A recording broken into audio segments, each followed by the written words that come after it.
శ్రీకాకుళం జిల్లా ఆముదాల వలసలోని పాలపోలమ్మ దేవాలయం వద్ద వినాయక చవితి ఉత్సవాలు భక్తి శ్రద్ధలతో ఘనంగా కొనసాగుతున్నాయి. ఇందులో భాగంగా రాష్ట్ర సత్యసాయి సేవా సమితి ఆధ్వర్యంలో సోమవారం మధ్యాహ్నం 3:30 గంటలకు మహాన్యాసపూర్వక రుద్రాభిషేకం నిర్వహిస్తున్నట్లు కమిటీ సభ్యులు తెలిపారు. మరిన్ని వివరాలను మా స్టాఫ్ రిపోర్టర్ సత్యం ద్వారా తెలుసుకుందాం. నమస్తే, మీ సత్యం బీటీ మీడియా. మనం ప్రస్తుతం శ్రీకాకుళం జిల్లా ఆముదాల వలస మండలం పాలపోలమ్మ సన్నిధిలో ఉన్నాం. ఇక్కడైతే భారీ వినాయకుని ఏర్పాటు చేశారు. ఇక్కడ 9 రోజుల పాటు ఉత్సవాలు అత్యంత వైభవంగా జరుగుతాయి. ఇక్కడ ప్రత్యేకత ఏంటంటే మండలంలో ఉన్న అన్ని గ్రామాల నుంచి కూడా భక్తులు తండోపతండాలుగా వస్తుంటారు.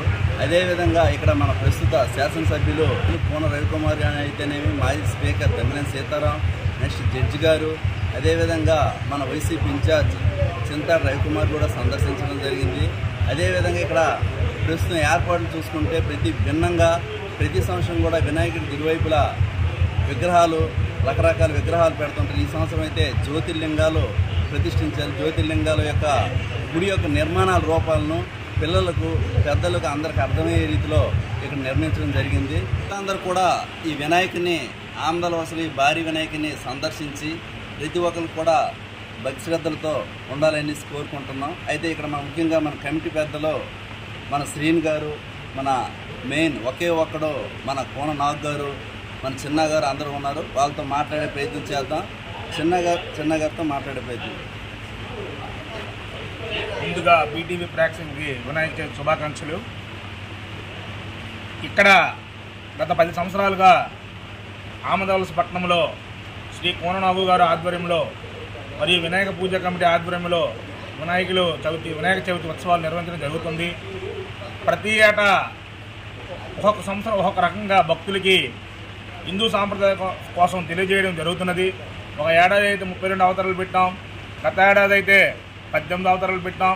ఈ ఏడాది దేశంలో ఉన్నటువంటి జ్యోతిర్లింగాలు ఏర్పాటు చేయడం జరిగినది. ప్రతి ఏడాది కూడా ఇక్కడ ఉత్సవాలు అనేవి సాంప్రదాయబద్ధంగా మాత్రమే జరగడం జరుగుతుంది. ఎటువంటి అసంఘటితమైన కార్యక్రమాలు కూడా నిర్వహించాం, ఏ ప్రోగ్రాం కూడా పెట్టాం. ఓన్లీ ఓం గం గణపతి నమ అనే మంత్రం తప్పితే ఇక్కడ ఎటువంటి సినిమా పాటలు కానీ ఏవి కానీ కంటే చాలా సాంప్రదాయబద్ధంగా వినాయక చవితి ఉత్సవాలు నిర్వహించడం జరుగుతున్నది. ఇక్కడికి భక్తులు ఒక ఆతృతతో వస్తుంటారు.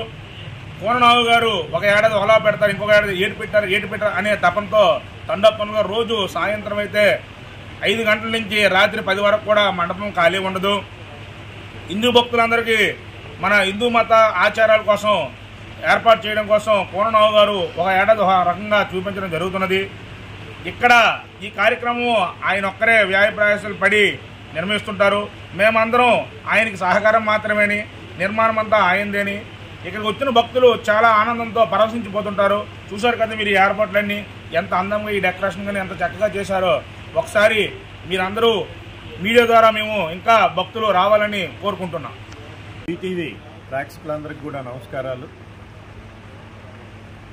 చాలా సుదీర్ఘకాలంగా ప్రతి సంవత్సరం కూడా తేడా చూపించాలనే సదుద్దేశంతో ఆముదాల వలస శ్రీ శ్రీ శ్రీ పాలపోలమ్మ పాదాల చెంతన ఏర్పాటు చేసినటువంటి ఈ వినాయక మండపం ఏదైతే ఉందో ఇది ఒక్క వ్యక్తే.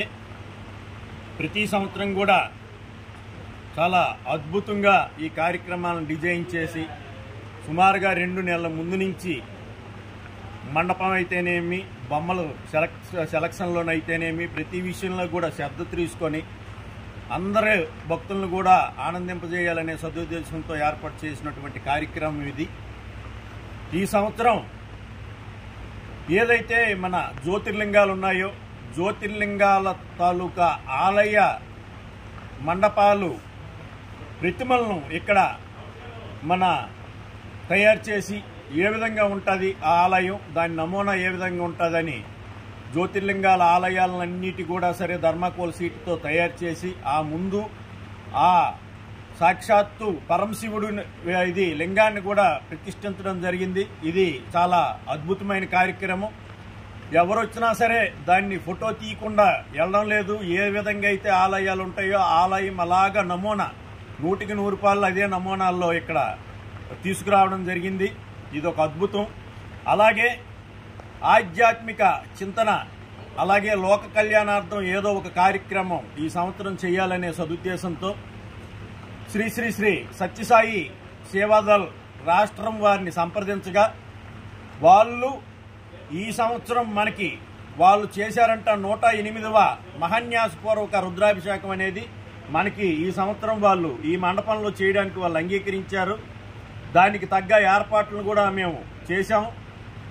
సోమవారం సుదినం కుమారుని సన్నిధిలో తండ్రి గారికి మహాన్యాసపూర్వక రుద్రాభిషేకం చేద్దామనే సదుద్దేశంతో రేపు సాయంత్రం 3:30 నుంచి రాత్రి 10 గంటల వరకు కూడా అద్భుతంగా ఈ కార్యక్రమాన్ని తీర్చిదిద్దుతున్నాం.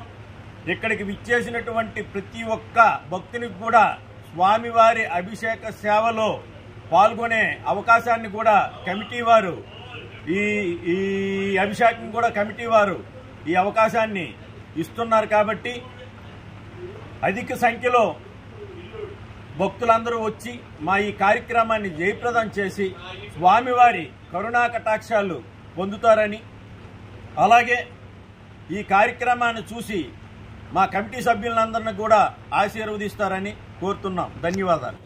బీటీవీ ప్రేక్షకులకు నమస్కారం అండి. ఇక్కడ మన ఆంధ్రప్రదేశ్ పట్టణంలో గత కొన్ని సంవత్సరాలుగా ఈ వినాయక విగ్రహం అనేది పెడుతూ వచ్చారు. చాలా ఏర్పాట్లను చూసి చాలా బాగున్నాయి. నేనైతే ఇంతవరకు ఎప్పుడూ రాలేదు సార్. మొట్టమొదటి ఇక్కడ దర్శించుకోవడం జరిగింది. అది కూడా మా పెద్దమ్మ గత సంవత్సరం ఇక్కడ వినాయకుడికి దండం పెట్టుకుందట. వాళ్ళ తమ్ముడికి ఆరోగ్యం బాగుంటే అరటిపళ్ళు గల కడతామని ఆ అరటిపళ్ళు గల కట్టడం కోసం వచ్చాము సార్. ఇలా అయితే ఇంత భారీ ఏర్పాట్లు అనేవి బాగా చేశారు. దీని ప్రచారం ముందుగా చేసి అందరికీ తెలియజేస్తే అందరూ వచ్చి దర్శించుకుంటారని అనుకుంటాను సార్. ఇక వినాయక విగ్రహాలే కాకుండా మన దేశంలో ఉండే ద్వాదశ జ్యోతిర్లింగాలు కూడా పెట్టడం జరిగింది. చాలా అద్భుతంగా ఉన్నాయి. అక్కడ ఎలా ఉన్నాయో ఈ నమూనాలు కూడా అలా ఉన్నాయి.